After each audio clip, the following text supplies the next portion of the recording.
Welcome to the Visual Storytelling Podcast. My name is Fred Ranger, and I'm so happy that you're joining us today for a very, very special episode of the show. Today I'm joined not by one, not by two or three, but actually four amazing photographers, visual storytellers, and they have various backgrounds. That's what I'm so excited about today. And I'm trying something new on this show, and the idea came from actually a guest of the show. And this is Andy Eclov. I want to welcome him to the show. Also, we have today none other than Matt Day. Yes, you've heard it on this podcast first, but now he's joining us for that conversation. We also have Reid, Haithcock, and I'm butchering all the names usually, but I'm trying my best. And we have Stephen Klaus. So first of all, gentlemen, welcome to the show. I want to start. I want to start with you, Andy, because you kind of instigated this conversation. But before we jump into the great questions that we have for our great crew tonight, can you walk us through a little bit more on your background and how you became a photographer, Andy? Let's start with Andy. Sure. My name is Andy Eclov. I'm based in Chicago. I primarily do documentary photography, I guess, a broad spectrum. I got into photography through skateboarding and hardcore and punk music when I was in 5th and 6th grade, and kind of picked up a camera in high school. And those two subcultures just kind of paved the way to take photos of my friends while they were doing those things. And probably 2011 or so, when I started going on tour with my band, I started carrying a camera with me. And that just prompted documenting everything. Nice. I feel it's a nice segue to our second guest. You mentioned skateboarding, and I know this guy actually maybe started kind of the same way. So Matt Day, first of all, hi, welcome back to the show. And secondly, can you walk us through a bit more on your background? Yeah, of course. Thanks for having me, Fred. It's good to be back, and especially here with this group of people. I'm excited to get into everything. But I'm a photographer in Chillicothe, Ohio, and I found skateboarding and photography sort of at the same time when I was 13, and quickly realized that the two of those just kind of went hand in hand, and was constantly just documenting that time. And that turned into just documenting everything, basically, outside of just skating with my friends. It was going to shows with my friends who were in bands. I've never been able to play an instrument, so I can't claim anything like that. But always just documenting as much as I could with my friends. And then that over time transitioned into my own family and just kind of day-to-day life, and never really stopped. So nice. Welcome to the show. Reid, it's the first time we're meeting, but I've heard so many good things about you and the work you do. So can you give us a bit more on your background? Sure. Thank you. Thanks for having me. I picked up photography sort of at the end of high school to document my paintings. I went into college for painting.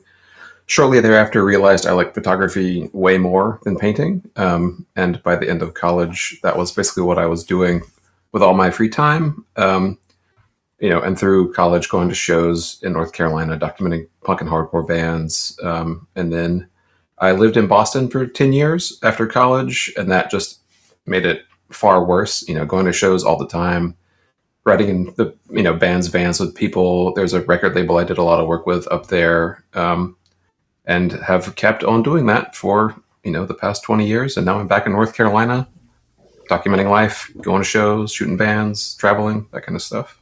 Nice. Welcome. And Stephen, how about you? So I am based in Los Angeles. I started making photos around whenever I turned 30. I grew up in Texas, and whenever I turned 30, I left a job in corporate healthcare, and I lived in my car for 3.5 years, photographing the United States. I started making photos of landscapes at first, and then eventually moved to Los Angeles for work, and started shooting on the street. And now I shoot primarily documentary photography for myself. And then I work commercially otherwise. Nice. Wow, Andy, we've got such a great group today. I realized I didn't introduce myself. I guess you guys know me if you're listening to this podcast for a little while, but I'm also a photographer and a visual storyteller, as I like to say, because I fell in love with the art of storytelling way back when I was traveling for work, and I was like, hey, let's capture those different vibes and streets that I was visiting, and it became an obsession. And I even, a bit like Matt, started a YouTube channel, way less successful, but I do have a YouTube channel talking about this great art that we all do, but also a bit on the gear, and most importantly, this podcast that tells about the art of storytelling. So, Andy, you prepared a couple questions for our crew here, so why don't you take the mic back and ask the first question? I hope it's a tough one. Sure. Yeah. I mean, I just want to say the reason I brought this particular group together for our kind of this first experiment is that these three guys are photographers who we're friendly with each other. We've chatted for a long time on the internet, and I feel very sort of aligned with all of you in one way or another. I feel like the Venn diagram, we each sort of cross over at some point or another, have similar backgrounds and interests and relatively similar visual styles. So, and we also all shoot kind of the same equipment, which will play into some of the discussion later. But yeah, the kind of main through line is that we all do documentary photography in one way or another. And this whole thing was prompted because I kind of, I'm sure we've all felt imposter syndrome and that sort of thing. And sometimes when I think about considering myself as a documentary photographer, I feel sort of weird about using that title, because I think, well, yeah, I am doing documentary photography, but this guy's he's documenting the conflict in Ukraine right now, or this guy's, Right. On, some other country where I would never have access to, and it's no match for that. But what I appreciate about all of your work is that it's documenting your life and the culture that you are involved in, and you do it with excellence. So, with that being the through line, kind of the thought process here is talking about putting projects together, shooting larger scale projects, and just honing in your style, your personal style, and what you use to make that happen. So I've sort of rearranged questions here, but I guess this all started when I started thinking about my 35 millimeter Summilux that I sold because I was sick of it. And I thought, I'm really tired of the perspective of a 35 millimeter. I got to get rid of this thing. And it just prompted thinking about you guys in particular. And, you all have a very striking visual style that I think is very distinct to you. And so I'm just curious, what do you use and why? And I don't mean that question as I am curious literally what lens you use, but the focal length and how that applies to accomplishing the look that you get. And what it does for you, how it works for you. So we can just kind of go through the line. I'm curious. I know most of you, but I want to hear you talk about it. So yeah, I don't know what we could go in the order that we started in. Matt, why don't you kick us off? Especially now Sure that thing. Matt did a complete overhaul of his gear. I am interested in learning more. Yeah, I've gone through a number of different cameras and systems and things over the years, but for over 10 years, the Leica M6 has been the one camera that I've used more than any others, and the only one that I have always held on to. And with 3 kids, the process of developing and scanning all of that film, time is, something I don't really have much of. Now it's getting a little bit better. And so I've been kind of dipping my toes back into shooting more with the M6 for the last year or so. After we just had our third son, a little over a year ago, I was primarily using the M11 system. So first it was the M11, and then when the M11 monochrome came out, I swapped it for that. Since I've pretty much always shot black and white film, it just kind of felt like the natural progression, I guess, or in terms of a digital system, if that was going to be what I'm using every day, that's kind of what I fell into. And then as time went on, I was using the 35 millimeter Summilux, the latest version that has the close focus. To answer your question first, that to me, using that and using that close focus so often, obviously not being able to use the rangefinder, and also having a difficult time with the focus in comparison to the M11, or I'm sorry, in comparison to the M6, I encountered this weird phenomenon where I felt like not the accuracy of the focus, but the time it took me to line up the rangefinder patch. For some reason, I felt like there was something about the M11 monochrome viewfinder, and the M11, I guess, for that matter, where it just felt like I wasn't shooting as quickly. And I thought, it's got, maybe my eyes are just, they're shifting on me. It's harder to see. And so I swapped that out for an SL2 for my digital camera. It's a system I used for a couple of years for all of my professional work. And so it was a system I already knew I loved. And plus having a YouTube channel, using that for video again, like I did in the past, it just felt like the right move. And knowing that I had my M6 still, that made that decision much easier. And since then, I've been using the M6 more and more, and I've found I'm shooting it much faster, despite it being a film camera. I feel like I find that focus much quicker. And I kind of thought I was just insane, or it was some sort of personal bias because I'm so used to the camera that I thought it doesn't make sense, but I feel this way. And I shared about it online, and I got literally dozens of people saying they experienced the exact same thing. So that made me feel a little bit better. I thought it was just me, but a lot of people were like, yeah, actually, I've had that exact same experience. So that could be for a number of different reasons, but all of that to say, right now with the M6 and using that more than any camera I'm using at the moment, and feeling like that's just kind of what I'm going to, continue to always use, I have since swapped out that Summilux to go back to a 35 Summicron version 4.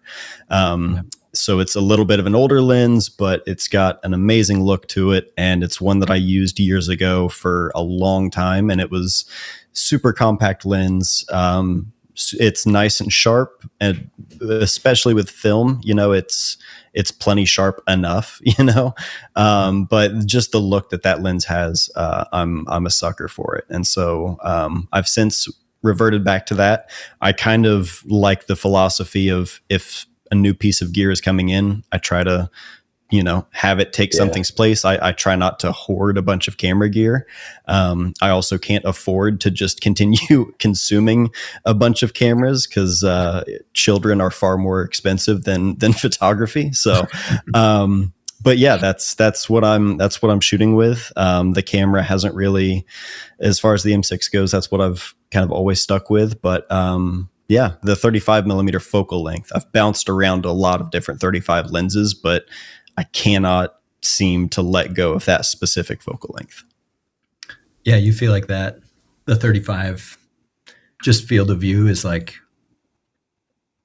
curious, do you think it's so comfortable because you are comfortable with it? Or is it, I've gone through periods where I've tried to get used to a 28, and I've tried to get used to a 50. It's funny, I didn't use a 35 really at all. Before getting my M6, I was always shooting 50 millimeters for no matter what the camera was, whether it was starting out and crop sensor or getting a full frame camera or whatever, different film cameras, even medium format, getting the 50 millimeter equivalent. That was just what I felt comfortable with. And then my first lens for the M6 was a 35 millimeter. And it just felt right. It felt, I don't know if it was necessarily because of the rangefinder and that just being a really nice match for the M6 and just falling in love with that particular setup. But since then, when I shoot with a 50 millimeter, I feel like I'm losing some of the details in the actual scene around whatever it is I'm shooting. It feels like a telephoto lens, and it's not that different from a 35. But when you shoot that same focal length for so long, you immediately get that familiarity of like where to stand, how far you need to go up to whatever it is you see before you actually pull the camera up to your eye. And then with 28, it felt like it just wasn't. I don't know. There's something about like such a small distance. I feel like that the small distance gets even more apparent, or maybe just important, the wider you go, where it's like, going from 28 to 24 is only, a 4 millimeter difference, but it feels significant. Whereas if you were using a 50 and a 55, doesn't really feel as different.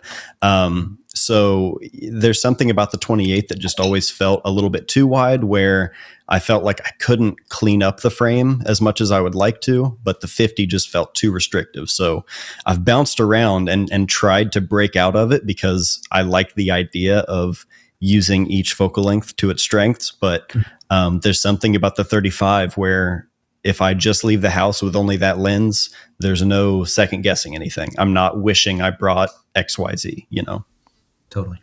Yeah, I don't know for you guys, but if you are shooting a rangefinder, especially that 0.72 magnification, 30, it was built for 35. Like you could see something going to the frame. You can, click at the right time and so on and so forth. So I think totally right, Matt. But who else shoots with a 35? Reid, are you a 35 guy or 50? What's your favorite? So I've bounced around over the years between 35 and 28, and I also hate 50. I cannot.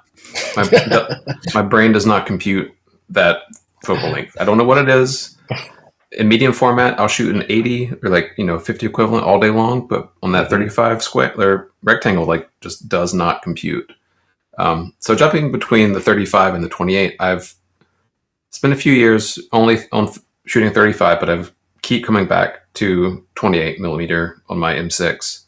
And I think maybe opposite of Matt, I kind of like a dirtier frame. I don't mind if something weird is in the corner, and with glasses, I never can see the full frame while I'm shooting, unless it's right up against my face.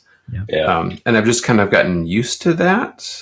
And I find that coming from shooting shows or shooting in a van or shooting a small club or some tight space, I kind of need a little bit of extra room to make sure things fit, to get everybody in the frame, or to if I'm shooting with a flash, to throw something into the deep blacks off to the back. I can do that easier with a 28. And ever since I picked up, I have the Voigtlander 28 Ultron version 2 or whatever it is, and it's great. It's great lens, incredible. And I shot with a Zeiss 28 for probably 8 years, and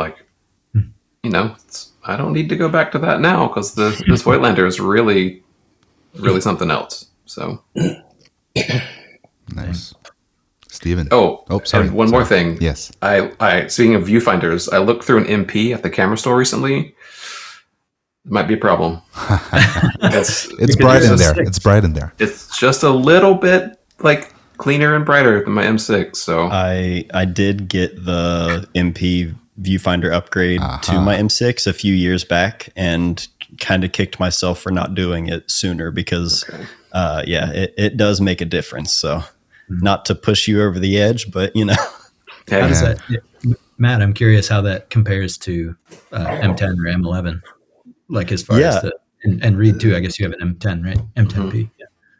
Mm-hmm.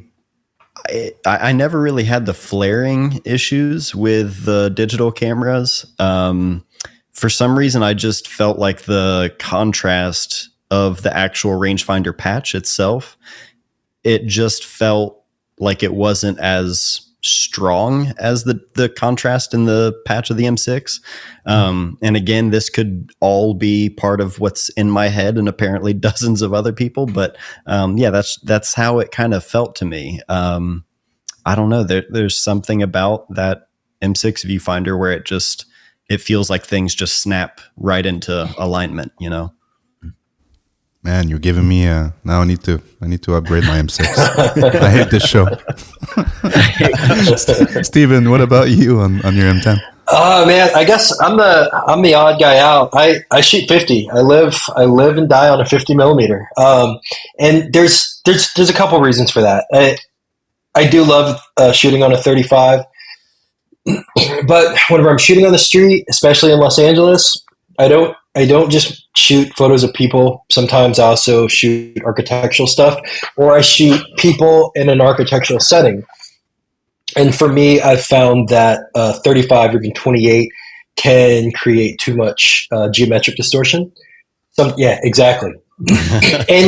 So that's one thing. The other thing is that whenever I'm walking around Los Angeles, some of the streets they're so wide, and if I'm shooting on one side of the street and I see something batshit crazy happening over here, like I like to have the focal length to be able to just turn and shoot across the street as well. You know what I mean? So, but I also know where to stand, how far back to get if I'm shooting a subject in front of me. Does that make any sense? Yeah, that the idea of the 50 being a much cleaner thing to frame with. Yeah, that's absolutely specifically what I love about it, and that's why I would try to stick with it, because I'm like, for certain things that look specifically lends itself to it. Totally. Yeah. The other thing is whenever I'm shooting people on the street here, I never like to be intrusive. I never really actually like my presence to be known or detected if I can help it, because I always kind of feel like that's going to affect my frame, right? If somebody sees me, somebody's going to react. It's going to affect my overall image. I find with 50, I can stay far enough, but get close enough if I need to kind of stay out of the way of the subject enough to not for them to notice that I'm not there, Yeah. So. Yeah. 50 millimeter. I'm on the Sumerit. I never can pronounce it right. The 2.5. Yeah. Nice. I shoot a lot, blistering daylight. I shoot in the desert a lot, so 2.5 is usually great for me. For sure. Yeah. Definitely. And it's been a great lens. I started on a 240 some years back, and I've since started shooting on an M10, which I love, and it's just enough for me, and it works, and it's a thing that I never have to think about, which is always great. Yeah. Because I can certainly fall into the obsessive hole of, oh, do I need this and do I need that? No, maybe this will make my, you know what I mean? And so I like the fact that I have this system that I don't have to think about at all. The only thing that I have to think about is remembering to grab a memory card, because I walk out of the house without one quite a bit. Yeah, but then the M11 has one built in. Just saying. No, does it really? Yeah. Internal storage. It's a beautiful thing. Oh, I didn't know that was a thing. Damn it! See, this show is turning into a gas station. That saved me a few times. It's funny because I've been so grumpy and curmudgeonly about the M11. Like, I don't need that shit. You know what I mean? Like, blah, blah, blah, blah, blah, blah. It's too big. The sensor's too big. Oh, what do you need a sensor? But that's useful. That's really useful. Yeah. Internal storage. Yeah. What an idea. We should all have them. All of them. Of course, the files are like, I've had a Q2, I don't know, a week, not even a week. And I'm like, I imported photos for the first time from the Q2. I've been anti Q2 specifically because it's 50 megapixels and it seems so heavy. And I did the first import last night, and like Lightroom crashed for the first time. And it's just like 8 minutes between. It's just, oh man, it's a trouble. So I'm not convinced, but we'll see.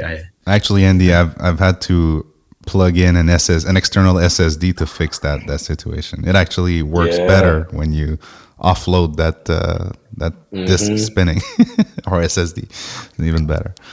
That's almost reason enough for me to not want it. It like I'm with you, I have the M10, like a regular M10, and it's like 24. It's just perfect. It's exactly enough camera and not too much. Perfect. And I can make a huge print. Oh yeah. With those files. And they do it all the time. And I'm just like, that's enough. That's all I need. But I had no internal storage at the time. Oh man, well, that's great. Thanks, guys. I was interested to hear about the 35 specifically because I was all 35 also for a long time. Like that, the Summicron, like the aspherical version 1 is probably my favorite lens of all time. I had it for years. And then I finally, one of my good friends was selling his Summilux FLE. So I like dumped I had the 35 Summicron and the 28 Summicron. I sold both, a bunch of other stuff, got it. And I used it all year up until about a month ago. And it was like only after using that and nothing else that I started to feel like 35, the perspective of it was so, like most of my time is spent, I'm on tour with bands a lot or just with bands and not really shooting the performance, but just being with them. I feel like the 35 is such an interesting perspective. Like when you're having a conversation, you know, you're standing in a parking lot with a circle of people, and the 35, like a 28 feels really immersive in that scenario where you feel like you're kind of pushing into it. I don't have to take a step back to get a picture of the group, where it really feels, you know, like what I'm seeing. And the 35, I have to take a little step back, but it's not like a 50 where you're far away and looking at it from a distance. Right. And it started to strike me as just like this kind of weird, indifferent perspective that wasn't really immersed, but it also wasn't objective, you know, from far away. And I like got really in my head I'm thinking about it way too much for sure. But no, I was getting really in my head about it. And so I ditched it. And now I've just got, I have I had my 28 back, but I swapped it for the Q. So I've got a 28 and a 40. And 40 is an interesting, it's an interesting middle ground because I, just like everyone said here, I gravitate towards a 50 to shoot like kind of the documentary landscape type stuff that we're all describing here.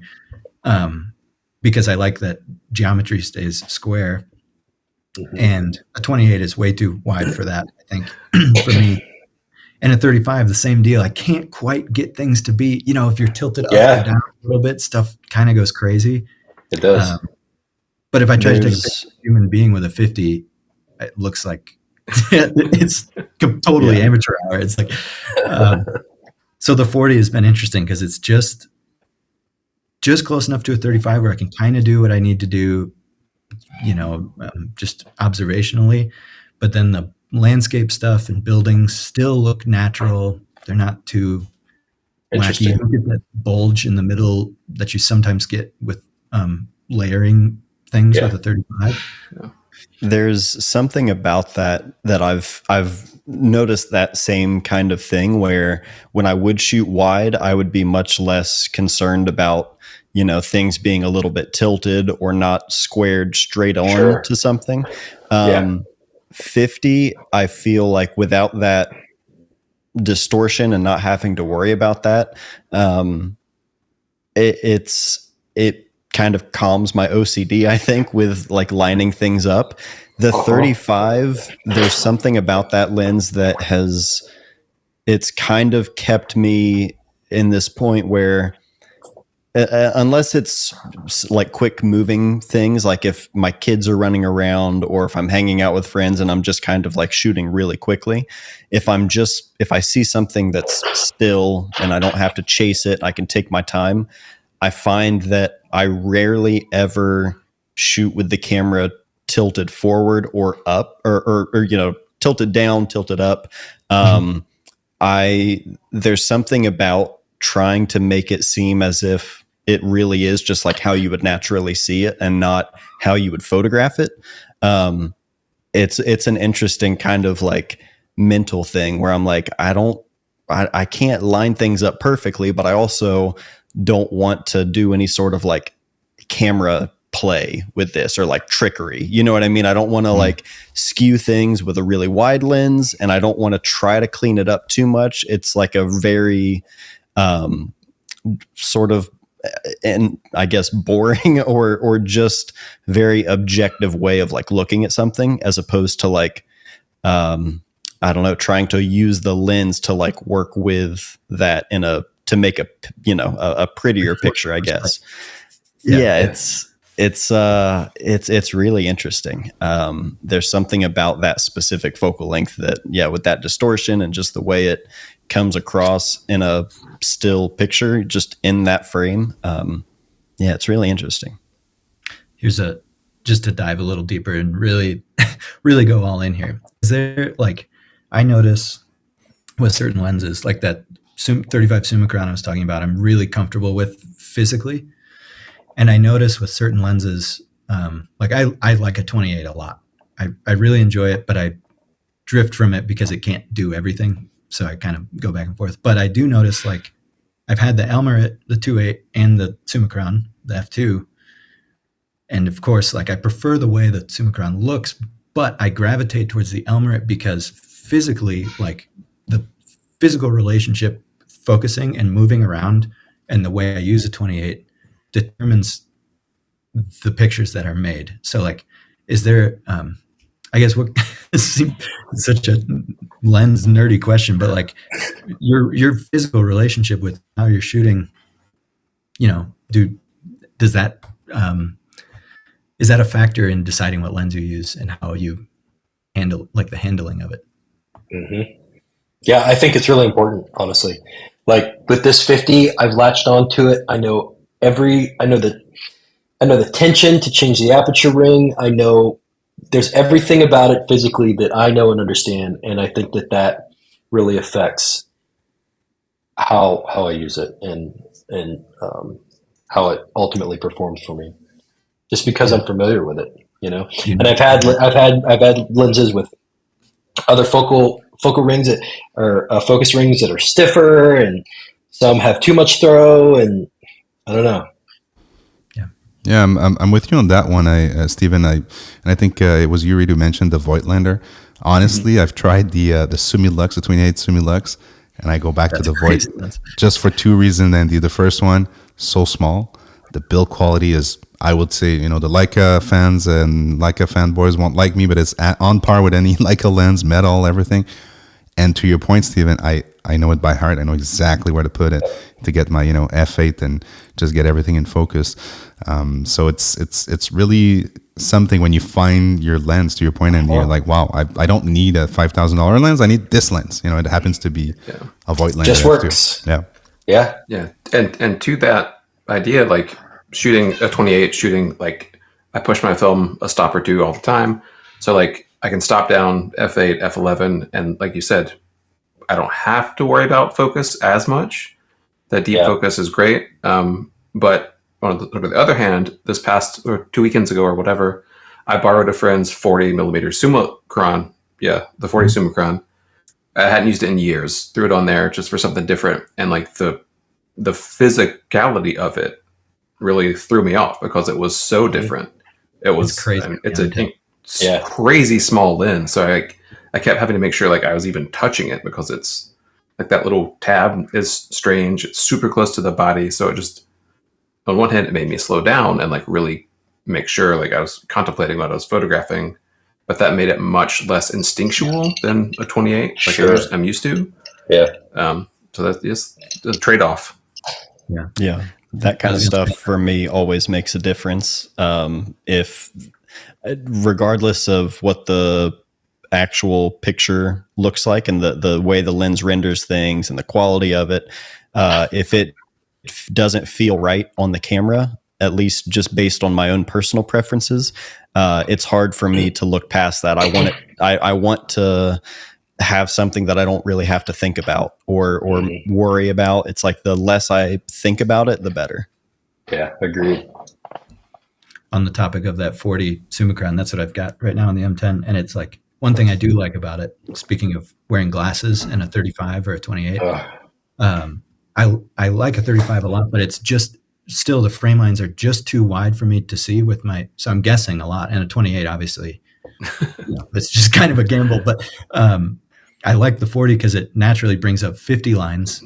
And I know that it's just a little bit beyond that, but I can feel like I can really utilize the frame lines and I can actually tell what's going on and kind of compose more thoughtfully. And sort of get the same results as a 35, Does it make a difference for people who wear glasses? I wear glasses for like nearby, but not day to day. Does it make a difference the magnification, the 0.85 versus 0.72 for people wearing glasses? Yeah, if you can find like an M6 with the 0.58 and you wear glasses, you've made it. I need a solution for that. Okay, so do you guys also just live with permanent scratches on your viewfinder? I think we've had a conversation before about this, Andy. I mean, my viewfinder, every single pair of glasses I own, it's just butchered. Yeah, I was just on a tour all of August, and like a week before it, the little rubber cap on my eyepiece flew off my M10. And so my glasses are just destroyed.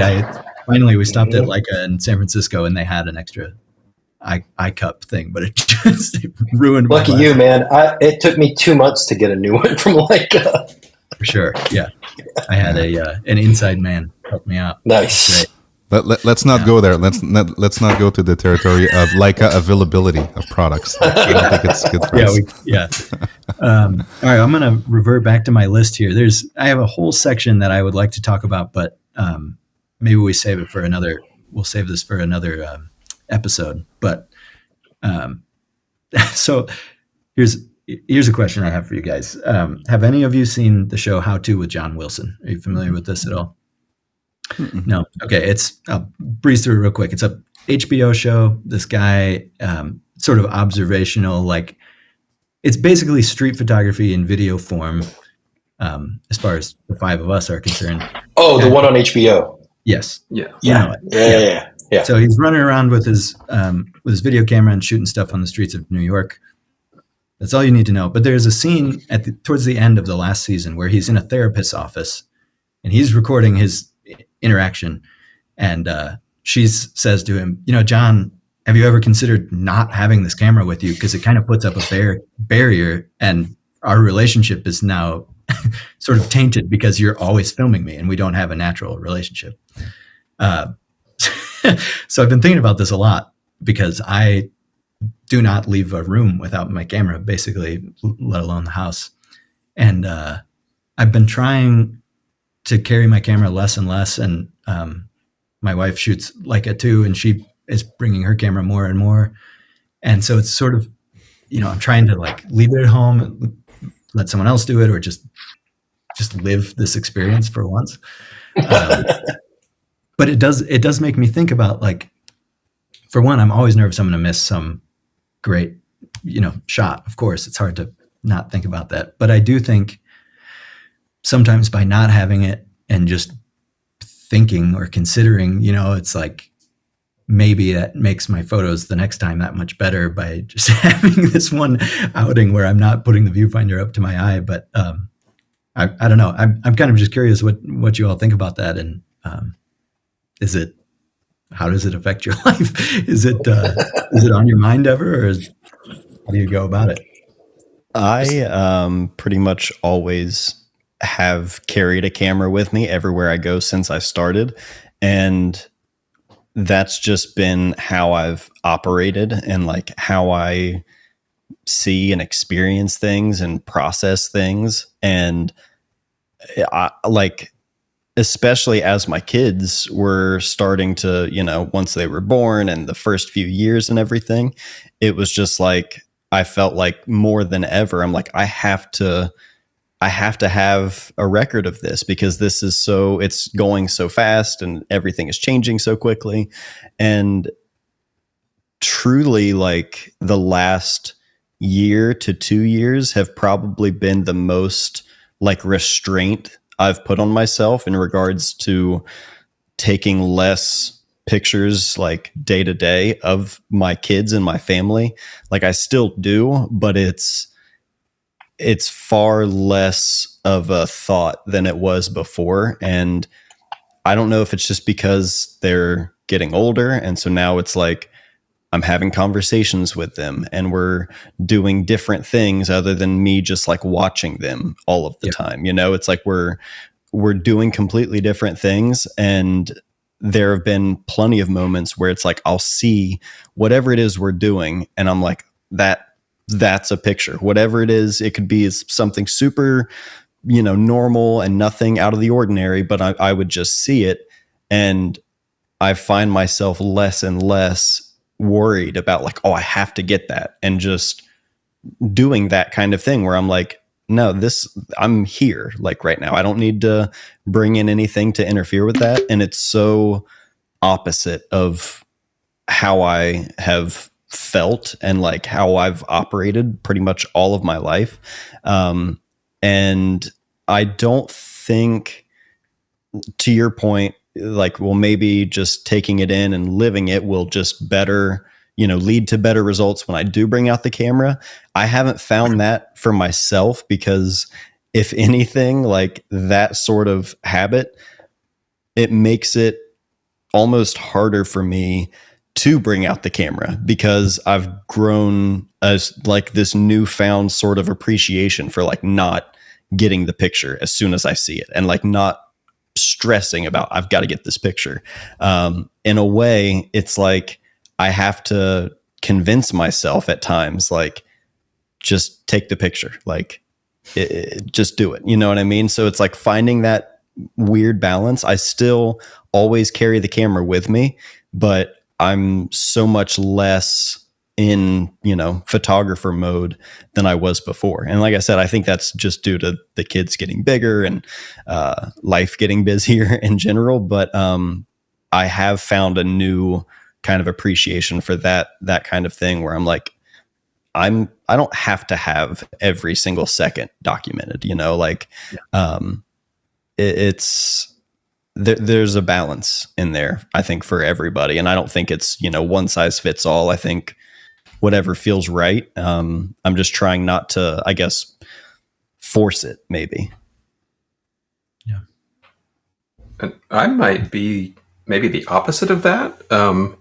As I've gotten older and like looking back on more and more work and sort of understanding my relationship to my work better, I'm finding like I take the camera with me all the time. For going to the grocery store, if we're going to go get Thai food, like I'll have it either on my shoulder or in my bag. And now the past year, like earlier this year, I joined a local darkroom. So I'm able to print in the darkroom for the first time in years. And that's making these sort of what might be mundane moments. Like when I print them, it's like sort of reveals a new level of the photograph to me. And taking that one step further, like catching these stray moments or like random day-to-day stuff and having like a print of it, not necessarily having a print, but like capturing those moments and knowing what I've shot in the past and how these images could relate to each other in like a larger body of work. It's now become like more and more, I don't know, imperative that I have my camera with me, sort of just as a way to like interpret things and go through life and have the opportunity to make the photo. Yeah. Interesting. Yeah, I'm kind of with you on that, man. Anytime that I do leave my house without my camera, there's always going to be at least a few disappointments in my day, right? Like I leave my house without my camera, and then I see it. I see the thing, and it happens, and I'm like, shit. So I think I just consciously now, it's just like I leave it by the door, and it's just go get coffee, I go to the grocery store, I go run an errand, and I grab it, because if I don't, then there's a possibility that I'm probably going to miss something and regret it. But that's new to me in the last few years. You know, I started my career taking landscapes and being in a car, and everything was so deliberate. Everything was very precise, and I was on a tripod. I was shooting on sticks. Everything was just so on purpose. And one thing that I've really enjoyed in the last, 7 or 8 years living in Los Angeles is photography didn't have to be that. It can be spontaneous, and it can be this thing that I just have, and I can just do it all the time, like, and if I don't, then I'm going to see something cool and I'm just going to get bummed. Happened to me yesterday. My girlfriend had a friend in town. We were kind of driving around to some of the famous like movie locations and some famous like movie architecture. And we went to the Frank Lloyd Wright house where they filmed part of Blade Runner. Nice. It's the famous one, and so I just have my camera. And I'm like, yeah, and I realized again I'd left my memory card at home. It just like ruined my day. And then you're like with your iPhone, you're like, no. Yeah, right. So yeah, this camera is what you have. Yeah, you know what? I look at this thing and it's a complete photo block for me. Can't make a decent image to save my goddamn life on these things. I don't know what it is. Yes. I look at it and it's just fart sounds. It's just like, I don't know what I'm doing. But I look into a viewfinder and it makes sense. iPhone, I can't make it work. I try. But would you say, while Andy's coming back, would you say that it's even putting a distance between whatever's going to be happening in front of you? You kind of have a filter, like you're living life, but you're also documenting it.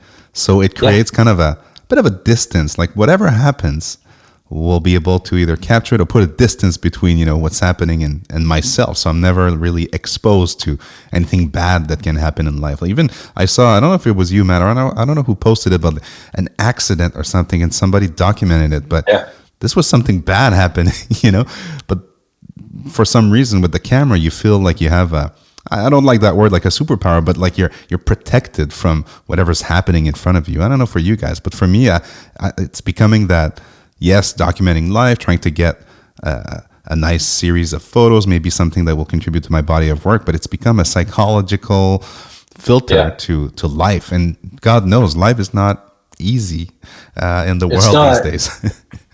And also, I like having a marker. I like having these visual representations of where I was, what I was doing, who I was with. I like that. I like having that on record because, I can look at it 5 years from now and be like, oh, yeah, that's whenever I was living in Highland Park, Los Angeles, and I walked out to get coffee one day and I saw this thing. Yeah. I like that. I like having that. And I think over the last 12 years of taking photos, I get to have this catalog of memories that I can just look back on, and regardless of its artistic merit or its artistic integrity, I get to have like a big bunch of memories from things that I might have otherwise forgotten. Yeah, the past week I've been kind of working through this backlog of film that was shot. Some of it was shot earlier this year. Some of it dated back to like 2014. And it was just random rolls that kind of slipped through the cracks. Stuff that like, a random roll of a film that I don't normally shoot. So it's like, well, I'll just wait until I have more of that before I break out the tanks and actually, develop more at once. And it just never got around to it. And so going through that, I was finding pictures that my son shot earlier this year with a little point and shoot that I got him. And then on that same roll was, before he was even born, pictures of my daughter with my dad, who's no longer alive, and seeing those for the first time. And nothing came across in the pictures where it's like, oh my God, this incredible picture. I've been sitting on this for so long, yada, yada. Like that wasn't a thought as I was going through it. It was that like, you're looking back into it, you're seeing the stuff for the first time, and you're remembering all of those things that to other people looking in, it's not going to translate, and there's no, connection to it maybe, but it is that personal record of your own life that absolutely. That's what it's all about. Yeah, agreed. Absolutely. Welcome back, Andy. Hey, Andy. Thanks. So let's move on to the next question. Yeah, I'm kind of open a can of worms here, so we can take it easy and just kind of blast through it. But I'm just kind of curious about all of your approaches to, since we've established that we all, in one way or another, are documentary photographers. How do you go about assembling a project? The word project is kind of a weird thing. I feel like we've all heard it, and it can have a lot of different definitions. And like, I don't know. Personally, I have a couple different approaches where like I am actively working on a few long-term documentary projects that I know what I want them to be. I know what the final physical form will be, but I also know it's years of shooting. And then recently I've been putting together like what I thought would be a zine and is now becoming something bigger, but just like all my photos that didn't fit in with the project. And it turns out they all look pretty good together and they're kind of cohesive. So I'm just kind of curious from each of you. I know, Matt, you've put out a book and I've worked on others and have lots of projects going. I'm not sure what Reid and Stephen, what your approaches are. I'm just curious what, how you think about it and what you're working on.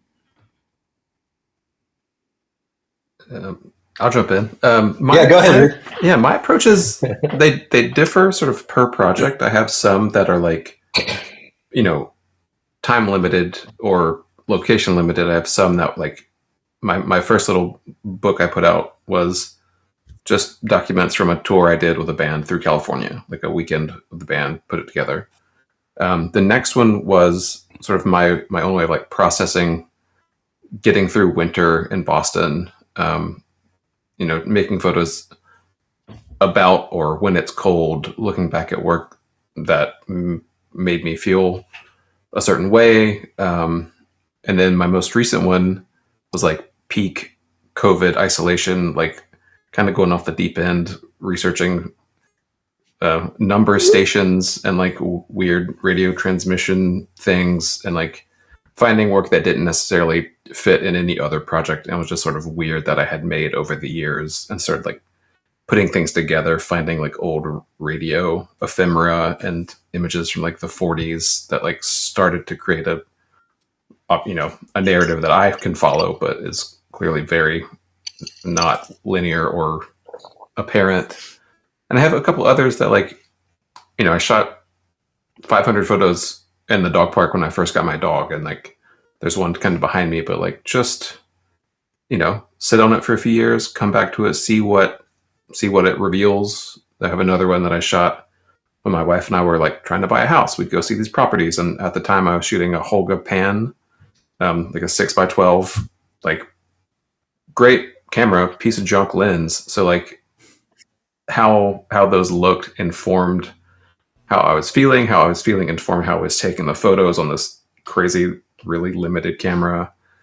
So I think for me, it's each project is its own sort of thing. And the larger project of like music or my life is what I pull from for like individual ideas that I get. So that's how I'm working. Cool. Yeah. Interesting. I've yet to do a zine or book yet. I really want to. So if you guys have any reference points or any helpful information, you can point my way. I'd appreciate it. So I have to say that whenever I start shooting stuff and I amass a body of work, I never really think about it or what I'm ultimately going to do with it until kind of after the fact, I think. And but recently, I decided that I want to go back to where I grew up. I grew up on the Texas-Louisiana border in the Gulf Coast, and I started going back there and shooting. And I'm gonna try to do a book from that. And that's one of the only things that I've really kind of thought about before I've actually gone out and made the body of work. Right, like everything else from my work on the road to just shooting around Los Angeles and stuff that I've shot. Now I have it, and I want to do something with it. So I have a few that I'm working on. Then I have silly stuff. I've done projects like I shoot a lot of like El Caminos and Rancheros and like half car, half trucks, And so I want to do this dumb zine that's like all half car truck. I call it double duty. I've yet to put that together yet, but I'm going to. Nice. So I think about these things, but I haven't found the time yet, or I don't really have I don't know quite where to start yet. Yeah, man. I'm with you. I feel that think there's that's a a lot. good position. I feel that there's a lot of music people around the table tonight. So either playing music or documenting music. And I find a lot of similarities. And I'm a musician too, and a photographer. So I was always asked when I was playing music, do you write the music first, the lyrics first, and so on and so forth? And for me, and again, this is getting back to the visual storytelling podcast, but for me, it's more a story in my head, and then I put images around it or to fill that story that I want to tell. So you asked Stephen about zine, and I just literally said, you know what, let me look at my body of work and see if there's something in there that can tell a story that I'm passionate about. And for me, it's all those moments of just being a human. Again, there's a lot of crazy stuff happening in the world, but all these little micro moments, just somebody putting their hand on somebody else's shoulder, or just a nice looking image of, it's actually the cover of my magazine, where there's just nice looking person in the frame. She's framed perfectly. Her clothes just match with, the background and everything. So depending on what I'm trying to tell, I started noticing that, hey, humans after all, that's kind of the theme. That's kind of the premise of writing the lyrics to a song. And then the song came about looking at all those images and putting them into a sequence that actually made sense. So I'm totally with you, Stephen. I think you just need to find a nice way to gather everything and print it, because you already have the right approach to it. For sure.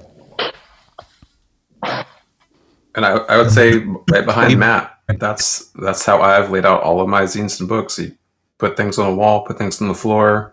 Oh yeah. See which pictures look good together or make sense, and then start building like sentences out of them.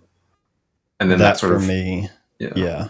That nice. For me has been the biggest sort of key in terms of putting things together and being able to see everything all at once, scattered out, and then organize them, find what works and what works together, and group them together. Take a picture with your phone, and then scramble them up and go back to the drawing board and just kind of see what you keep coming back to, and like what really ends up feeling like it has to stay. That's been sort of one of the biggest things that have helped me figure out putting a number of pictures together rather than just judging one individual picture. Just getting everything all together, seeing it all at a glance. That's helped finding a lot of common threads. My first book came through that, where I didn't shoot any of the pictures with a book in mind. It was after the fact and seeing everything and then realizing, oh, okay, there actually might be something here. So cool. Yeah, that's made a big difference for me over the years. That's really helpful. Man. Thank you. And Matt, and he's back. So the difference between, I think did you do some zine too before doing the book, Matt? Yeah. I did a little zine in 2013 that it actually had some of the pictures that ended up going to the book, and it was really just an exercise, me just wanting to try it. The first one, just sort of like getting that first one out of the way, in a way where it was like, I just want to do this for the exercise, and to see what it's like, to see what works, and see how I can learn from it, and so then that led into working on the book, leading into another zine. It kind of, you take each one as a learning experience, and they all kind of help feed the next one in terms of what you've learned, no matter how many times you look at it. And it can be to the point where it's like, it's as good as done. This is as good as it's going to get. And you can feel that way. And then 6 months after it's printed and out there, you think, I would have done this different. I would have done that different. Right. I've come to just accept that that's part of the game. Cause getting stuck in that mindset of like, it has to be perfect. I can't take that step until I know it's perfect. That's held me up at so many different points in different projects and ideas. Trying to get used to that and like understanding that's part of the process, and you're never going to be 100% sure on it. Just kind of take each one as it comes. Yeah. Cool. How about you, Andy? You're asking all the questions, but you've had a couple of books out. What was your thought process behind it? And well, I think it's interesting that your comparison between writing music and putting photo projects together. I've put out like 2 of my own books and then a couple of zines, and I've helped on other books. And all of the books I've done have been like, I've gotten to a point, a few years into shooting a specific style that I've kind of become familiar with. And then I kind of realized, oh, this is kind of cohesive enough to like, I could start looking at this. I've got thousands of images. Let's put it together. And that's how my other projects have come together. But for the last, 8 years or so, I've worked on one long-term project about musicians. And the longer I go, it relates to a problem I had when I was in a band years ago, which is a friend of mine and I started a band after a band broke up, and we had this great idea. It's going to sound like this, it's got to have this and that, and it's got to all be. We spent so much time talking about what we envisioned it being like that when it came to actually writing music and producing a product, it was really hard because we had to set this expectation and this, like, we just had these rules that we put in place that really stifled creativity. And I'm starting to realize now that I've got this story in mind that I want to convey, this long-term project. And, there's plenty of time to figure it out, but I hold myself really tightly to, like, when I'm in a situation like in the field, I'll catch myself thinking, okay, I need to fill this gap in my project. And that's not a very healthy, I don't think that's a very effective way, because then I miss what's happening naturally and what would have occurred otherwise. But it's tricky. Yeah. I mean, other than that, like I said, I've been putting a new thing together that is just all the pictures that didn't fit in with another project. And feels much more comfortable because it's looking at this sort of retrospective, the last 8 years or so. And like, all these B-sides, like these throwaways, are actually awesome. Once you see them together, it's a story. Like it's my whole life playing out, everything I've done and all the specific projects. It's interesting. Nice. I just get the itch to print every once in a while. And so gotta dive in. Yeah, definitely. Guys, we're an hour into the show. I feel, and I was chatting on the side, I feel that this is the first episode of a series of chats because, man, we had probably 5-6 topics. We hit 2, so we definitely need more time to continue this conversation. First off, I want to thank Andy because, again, he's the one who brought us all together. He was my co-host for today. You're doing such a kick-ass job, Andy. You should have your own podcast. That's my takeaway from this show. And I want to thank you, Reid. I want to thank Steven, Matt, and of course Andy for participating today. This was a very special episode of the Visual Storytelling Podcast. I will put all of the links of these wonderful photographers down in the show notes. If you have any questions for any one of us, we'll be down there. Instagram will be there, and also websites, emails. And of course, if you want to review this podcast, please do so. Like I said, Andy, thank you so much for being my co-host on this one. Of course. Thanks for having me, Fred. This is a blast. And thanks, guys. Yeah. I'm guaranteeing. Yeah, thanks for having us on. And I'm guaranteeing that this is not the last time we speak. Have a good night. Cheers.